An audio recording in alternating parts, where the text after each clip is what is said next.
noite a todos presentes nesse evento. Hoje iremos fazer a defesa do nosso TCC, que é a nossa tese de conclusão de curso. Escolhemos o seguinte tema: análise econômica financeira do Banco do Brasil durante os anos de 2019, 2020, 2021 e também em 2022. Meu nome é Maurício Bezerra Pereira. Meu nome é Vinícius de Moraes Andrade. E como orientador, escolhemos o professor Otto Tertuliano. Logo na introdução do nosso trabalho, temos o contexto geral, que começou com as incertezas geopolíticas lá no ano de 2019, que começou com o conflito dos Estados Unidos e também da China. Esse conflito acabou que afetou muito os países emergentes, que é o caso do Brasil, tendo logo uma diminuição em seu PIB. Logo em seguida, logo no ano de 2020, tivemos um evento catastrófico que foi a pandemia, chamada de Covid-19, que afetou diversas famílias e se alastrou demais e acabou que afetou muito a economia de todos os países, tendo em vista que foi adotado o home office e as pessoas começaram a ficar em casa, tornando assim que a economia ficasse parada durante aquele ano.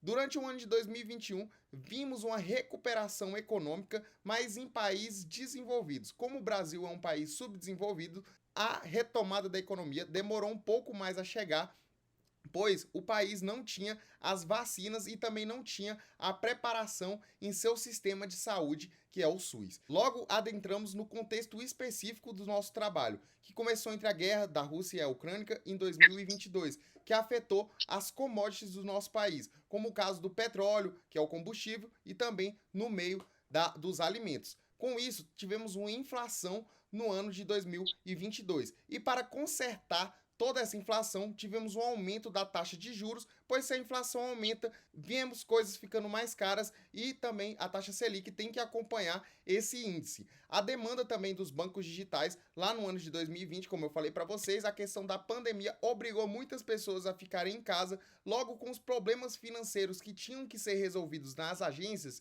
tivemos que ser resolvidos no celular. Entretanto, os bancões, como é o caso do Banco do Brasil, não estava tão preparado com um aplicativo tão bom como aplicativos de bancos digitais, que já tinham um aplicativo muito mais parrudo para resolver todas as situações dos seus usuários. Também tivemos a instalação do Pix no ano de 2020, criado pelo Banco Central do Brasil, que facilitou demais as transações digitais, tendo em vista que o Pix é um aplicativo, é uma ferramenta, de transações instantâneas, e melhorou também a inclusão de toda a sociedade nessa tecnologia do Pix, tendo em vista que a facilidade de entrar nele só basta ter um celular com acesso à internet e também uma chave para você poder mandar e receber essas transações.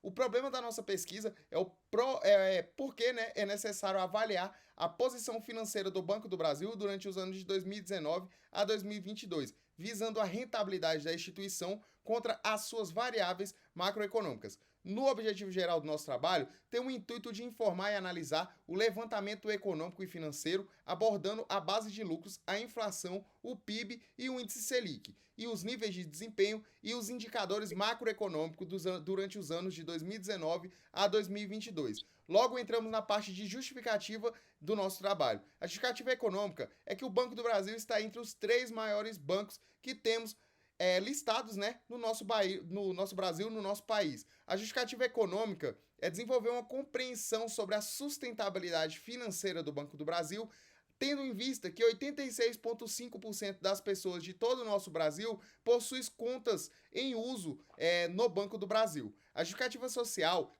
é fornecer informações úteis que ajude a seus usuários a terem segurança em deixar o seu dinheiro no banco, mesmo com os impactos que eu falei para vocês, com guerra, pandemia, com todas essas coisas, se é seguro deixar o dinheiro lá no Banco do Brasil. Na parte teórica do nosso trabalho, no nosso referencial teórico, abordamos o Banco do Brasil como um todo, como uma empresa, instituição listada na Bolsa de Valores, e também os indicadores macroeconômicos, sendo eles Selic, o PIB, a taxa de câmbio e a inflação. Como indicadores de rentabilidade, utilizamos o giro do ativo, margem líquida, retorno sobre o ativo e a rentabilidade do patrimônio líquido. Na parte conceitual do nosso trabalho, podemos destacar os seguintes autores: o Santos, o Marques e o Asaf Neto, entre outros.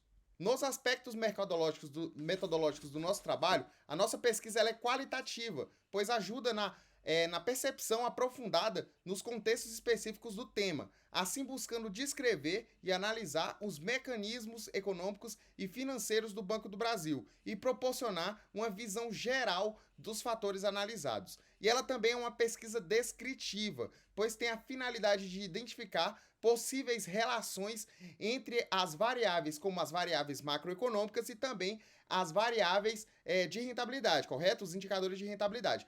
A pesquisa também é explicativa, pois ela fornece uma compreensão mais profunda e teórica também sobre esse assunto. Na abordagem do objetivo, é analisar as demonstrações contábeis relacionando os indicadores de rentabilidade e também abranger as variáveis macroeconômicas. A abordagem do nosso método é a base de dados, das demonstrações contábeis e também dos indicadores macroeconômicos. Na abordagem do método, utilizamos fontes como sites acadêmicos, livros digitais e físicos, demonstrações contábeis retiradas pela própria relação de investidores do Banco do Brasil e também os registros do BCB. A empresa, como eu falei para vocês, é o Banco do Brasil e o período analisado de 2019 a 2022. E o cálculo dos indicadores de rentabilidade segundo a fórmula do Asaf Neto atualizada de 2020. Vou passar a palavra agora para o Vinícius para explicar os resultados e discussões do nosso trabalho.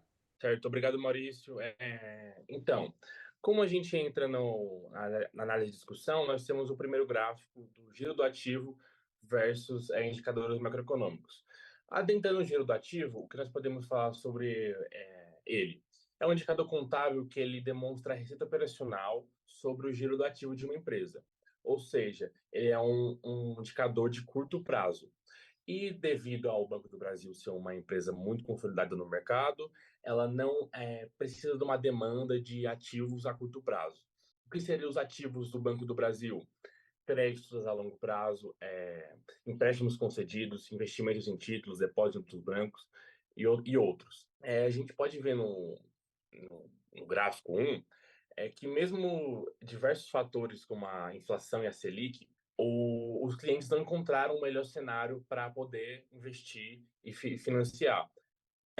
A gente pode tirar disso que a queda de 2019 para 0,06 nos 2 primeiros anos pode indicar uma diminuição na eficiência do banco. Mas, com todo o fator macroeconômico envolvido, é uma margem muito pequena e positiva ainda, devido que o banco não precisa desse ativo a curto prazo. Mas a gente tem que também levar em consideração que em 2022 houve um aumento de 0,12, o que é uma melhora na eficiência na gestão do banco. No giro do ativo, a gente pode tirar que o banco se manteve a curto prazo, não foi afetado diretamente devido à inadimplência de todos os clientes devido à pandemia e taxas de juros altos, fazendo assim que ele consiga ter um controle sobre os fatores macroeconômicos na empresa.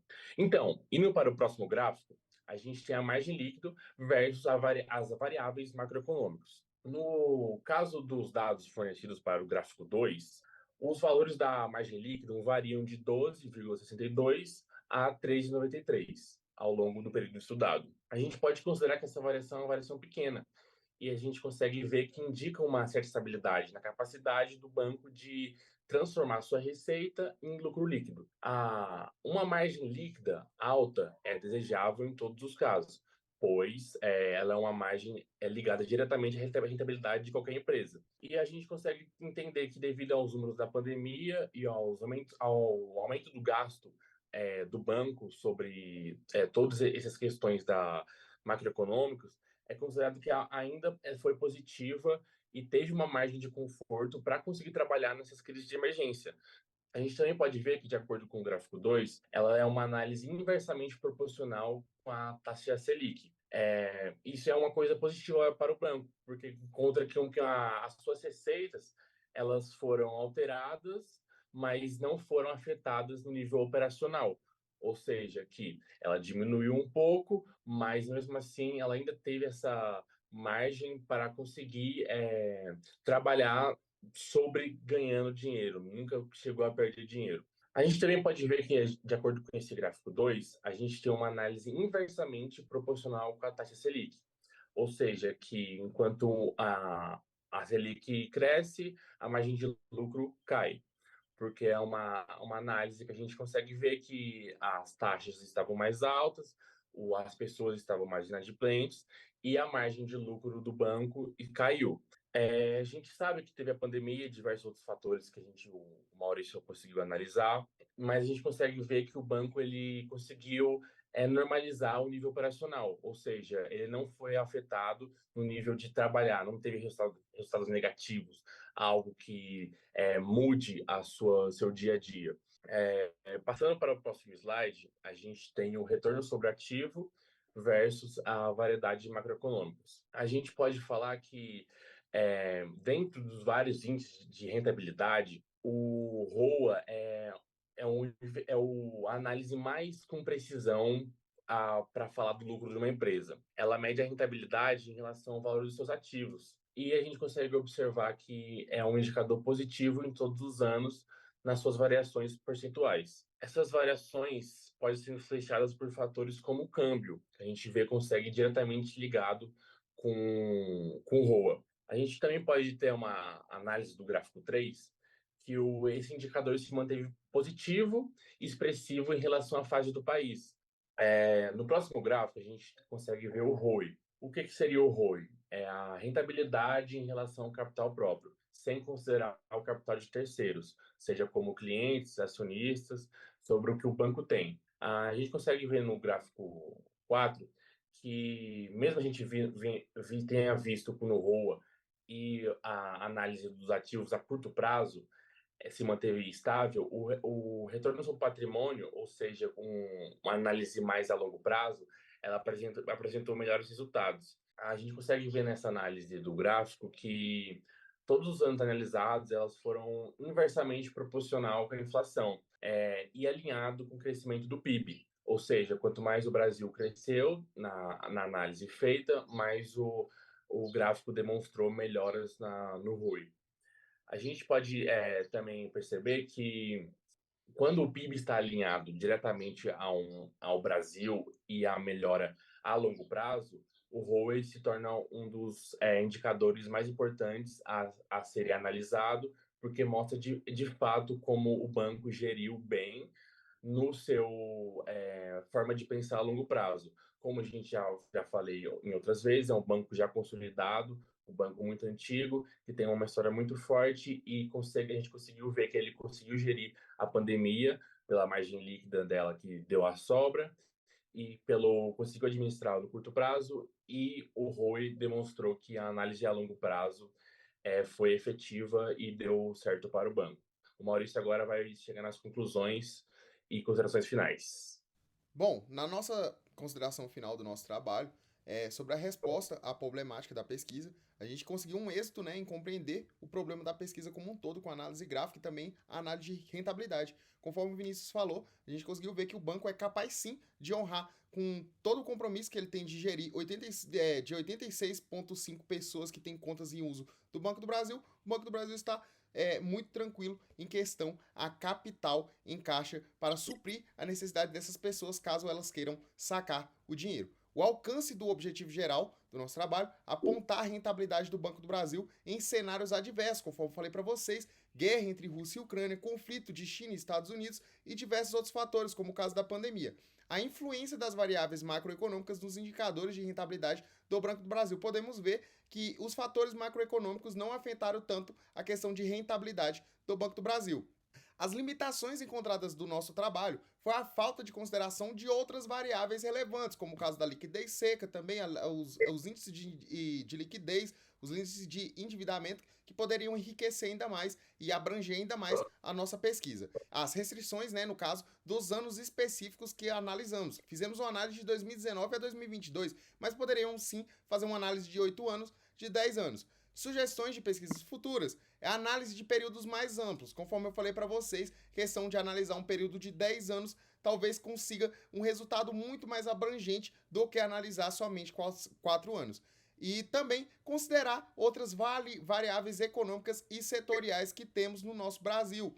Temos diversas outras variáveis, sem ser somente as macroeconômicas e diversas outras coisas que podemos medir a eficiência dos setores bancários, né? Do setor bancário como diversos de outros bancos, né?